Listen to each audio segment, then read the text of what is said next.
বাগান থাকার কারণে গতকালকে আম খুঁটে আমরা শেষ করতে পারছিলাম না, যার কারণে আজ সকালে এসে আবার আম খুঁটতে হচ্ছে।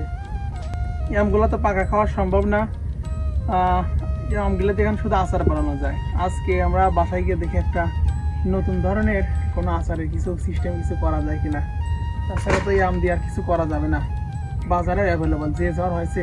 আমাদের তো এলাকাতে টার্মিনাল থেকে আতাইগুলা পর্যন্ত প্রায় অনেকগুলা বড় বড় গাছ ভেঙে রাস্তায় জ্যাম বেঁধেছিল। আরও আশেপাশে অঞ্চলে কি পরিমাণ ঝড় হয়েছে আল্লাহ ভালো জানে। 2 বস্তা আম বাড়িতে নিয়ে যাওয়া হয়েছে, আর ওই যে দেখা যাচ্ছে আরো 1 বস্তা হয়ে যাবে। আম ছাড়াও কলা গাছ অনেক পড়ে গেছে, লিচুর ডালগুলা অনেক ভেঙে গেছে। মানে হঠাৎ করে ঝড় আসি এত স্পিডে, যেমন বৃষ্টি তেমন ঝড়।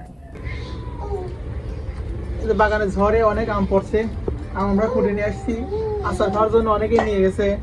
আমরা এই যে এগুলো চলতেছে এগুলো দিয়ে আমসত্ত্ব বানাবো, দেখে আমসত্ত্বর কেমন টেস্ট লাগে আমরা নিজেই তৈরি করে দেখবো।